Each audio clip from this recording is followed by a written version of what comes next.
The revolutions in February and then in October 1917 in the Russian Empire began as anti-monarchical, anti-imperial uprisings. At some stage, they also became anti-clerical and anti-church revolutions. Priests were being dropped from bell towers headfirst and churches robbed. There was no such thing as atheism among ordinary people at the time. However, the anger of the people turned not only against the royal family and the imperial power, but also against the Orthodox Church. The most relevant question for the better part of historians was, why?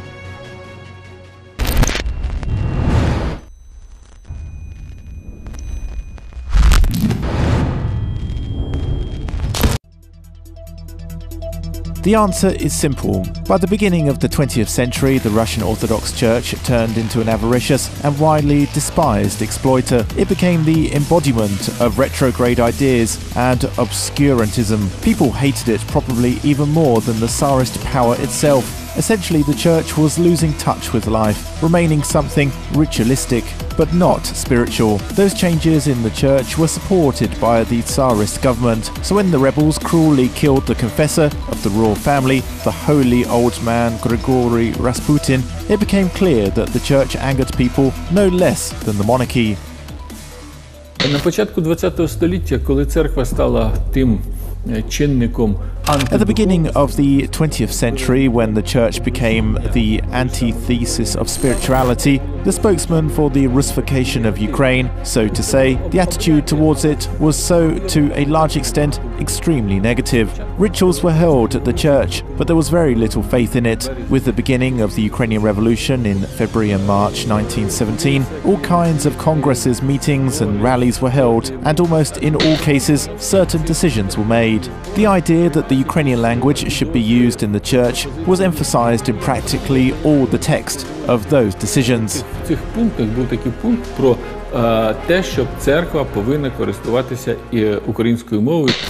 But those demands were a spontaneous manifestation of popular rejection of the Russian Orthodox Church, which was foreign to them. Then church worships were held not simply in the Russian language. It was in fact a Russian variant of the paganistic Novomoskovsk Church, Slavonic language, invented during the Baroque era, that was artificially and deliberately difficult for comprehension of the average layman.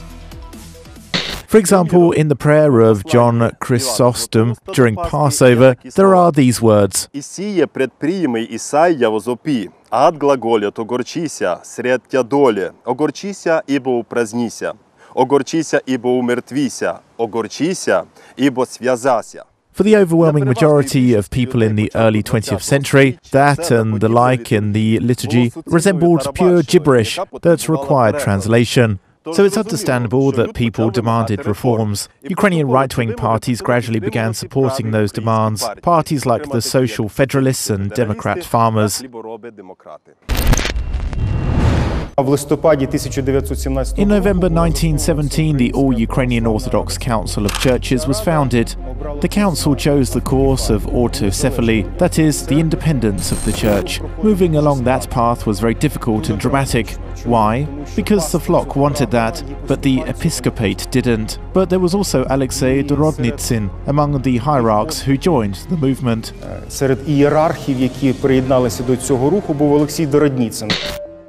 The Archbishop himself was originally from the Yekaterinoslav province and served on Russian territories most of his life, but he was accused of despotism and connections with the murdered Rasputin. In the end, he was exiled and ended up in Kiev. That happened right when the Ukrainian revival began, including the church revival. Either he had nothing to lose, or for some other reason, Alexei Dorodnitsyn took the lead in the revival of the Ukrainian church.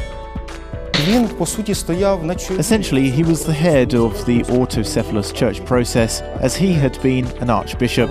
Vasil Lipkivsky, whom Ahatanel Grumsky called the Apostille of the revival of the Ukrainian church, was an archpriest and a representative of the white clergy, so he could not lead this movement from the very beginning, as they needed bishops to sanctify it all.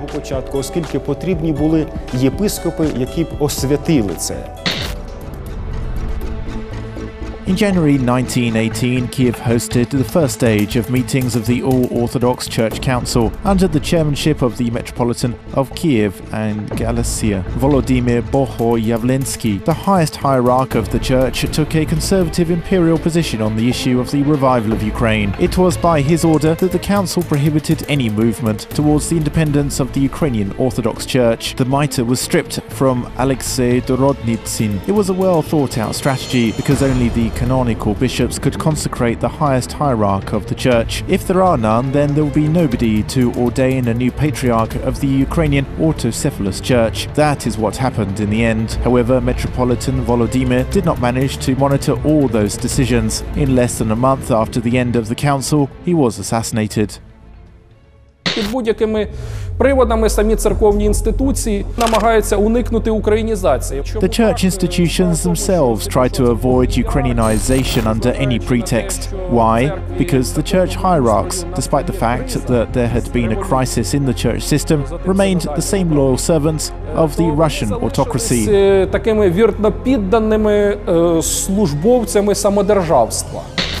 The leaders of the first independent Ukrainian government, the Central Council, belonged to the socialist parties, which meant that the church affairs were left at their own device. The head of the administration, Volodymyr Vinnichenko, often quite openly demonstrated his atheism. Generally, it was practically impossible to find like-minded people back then, unless the person declared their socialism. The latter was the dominant doctrine. So it comes as no surprise at all that the grassroots representatives of the church, namely the priests, were often proponents of this idea. In the case of Ukraine, along with socialism, they also supported and engaged in propagating the idea of national revival. The lower classes in the church also acted under the impression of the slogans of equality, individual freedom, and the freedom of assembly. Let's say there was such a phenomena as social psalmists and social clerics. They were the closest to the people. As for the top of the church structure in Ukraine, there were 9 dioceses and over 20 bishops. From among those, under 30 bishops, only 3 were pro-Ukrainian. Було там 9 єпархій і 20 з чимось було єпископів. Так от із тих єпископів, з цих майже 3 десятків, тільки 3 були проукраїнськи налаштовані. On April the 29th, 1918, Central Council was dismissed by Hetman Pavlo Skoropadsky. As a former Tsarist general, Skoropadsky was also a fervent proponent of a pro-national revival of Ukraine and the formation of an independent Ukrainian state, albeit in its conservative forms. Skoropadsky began actively exploiting the church in all of his political activities. Hetman Skoropadsky was directly acquainted with the highest Orthodox hierarchs and believed that he could persuade them to at least switch to national positions. Then it would have been possible to legally establish the autocephaly of the Ukrainian Orthodox Church. To that end, he organized a new meeting of the All-Ukrainian Church Council. He personally spent many hours holding talks with the leadership of the council before it came into existence. According to representatives of the Hetman's headquarters, Skoropadsky left satisfied with the negotiations. However, while the ecclesiastics promised one thing, they turned about face and did something completely the opposite. Всеукраїнська православна церковна рада ініціює скликання. The All-Ukrainian Church Council initiated the convening of the All-Ukrainian Church Council, which took place on July the 7th, 1918, during the reign of Hetman Skoropadsky. However, all the pro-Ukrainian delegates were not allowed to be present at the meeting. That is, a completely pro-Russian council was held, the attendance of which took a harsh anti-Ukrainian stance, even on the issue of statehood, not to mention the introduction of the autocephaly of the Ukrainian Orthodox Church. Української православної церкви. So the Ukrainian clergy had lost the battle at that time. Despite this, the movement for the independence of the Ukrainian Orthodox Church continued in full force. Moreover, the new Ukrainian government, the Directory, had been actively promoting the idea of autocephaly. Prime Minister Volodymyr Chekhovsky and Minister of Confession Ivan Lupa were supporters of the idea. However, the plans were not destined to come true. the All-Ukrainian Orthodox Church Council tried to find a canonical way to autocephaly, but there was none. The representatives of the AUOCC asked to consecrate an archbishop, an ecumenical patriarch, or a Georgian Catholicos for Ukraine, and also invited the existing hierarchs of the Russian Church to play this role, but all their efforts were to no avail. In connection with this, a meeting of the All-Ukrainian Orthodox Church Council was held, during which the Ukrainian Autocephalous Orthodox Church was established in a non-canonical manner. Коли в жовтні 1921 When in October 1921, during the Bolshevik rule, the Church Council proclaimed autocephaly in the St. Sophia Cathedral in Kiev that took place in the absence of bishops, Vasyl Lipkivsky headed the church. This move was non-canonical from the church's point of view, but it was justified in conditions under which the hierarchs had simply left the flock unattended, failed to satisfy their needs, and left the dreams of the revival of the Ukrainian church to the mercy of fate. потреби, ці мрії стосовно відродження української церкви, власне, на самотік. The ordination of the first hierarch of the Ukrainian Autocephalous Orthodox Church still does not have a single point of view. Some church historians claim that Vasyl Lipkivsky was ordained by hallows by the hand of Metropolitan St. Macarius, to be precise. Those hallows were kept in the St. Sophia Cathedral of Kiev at the time. Other researchers believe that Lipkivsky was ordained in a truly Presbyterian manner, which was actively used at the dawn of Christianity. Липківський, він обґрунтовував канонічність цього собору тим, що, зокрема, вивчаючи Святе Письмо. Lipkivsky justified the canonicity of that council by the fact that there had been no rule in the apostolic age that only 3 bishops could ordain a metropolitan. He was then elected a cleric. That council was attended by the representatives of most Christian communities of Ukraine. So it's absolutely canonical that the Christian community proclaimed its autocephaly and elected a metropolitan, and both this religious form and this ecumenical post exist. Тому абсолютно канонічно, що християнська община проголосила свою автокефалію, вибрала митрополита цієї автокефальної церкви, і ось вона існує. In the end, Vasyl Lipkivsky was arrested. A few years later, he died due to unknown causes in a concentration camp, so the church community still does not know where he was buried. Therefore, the cross erected in his honor at the Lukyanivsky Cemetery in Kiev is purely symbolic, and the church he founded was never recognized by anyone. So Orthodox communities began to consider other ways to achieve canonical recognition. Then many, even from among middle-level church hierarchs, started considering the idea of a new union with Rome. У травні 1917 року до Києва приїхав митрополит Андрей Шептицький. In May 1917, Metropolitan Andrei Sheptitsky came to Kiev. A meeting was held with him in the Central Council. There, Volodymyr Vinichenko turned his back to Sheptitsky while smoking a cigarette. But 2 years later, having realized the importance of religion and the church in politics, Vinichenko changed his mind.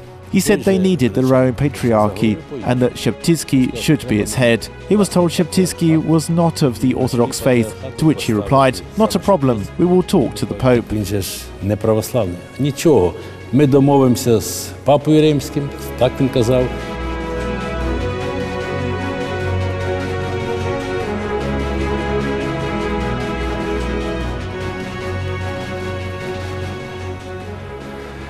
Back in the same year, in 1919, Vinichenko spoke even more specifically. He said that Ukrainians needed to adopt Greek Catholicism, as Orthodoxy had brought them to Moscow. In fact, it had not only brought under the wing of Moscow, but also imprisoned them. No matter how much the political system in the former Muscovy changed, the Orthodox Church serves any regime, from the Tsarist Empire to the Bolshevik one, even an atheistic empire like that of Stalin. But that is the topic of the next episode. In the meantime, remember that each phenomenon has its pros and cons, its pro and contra.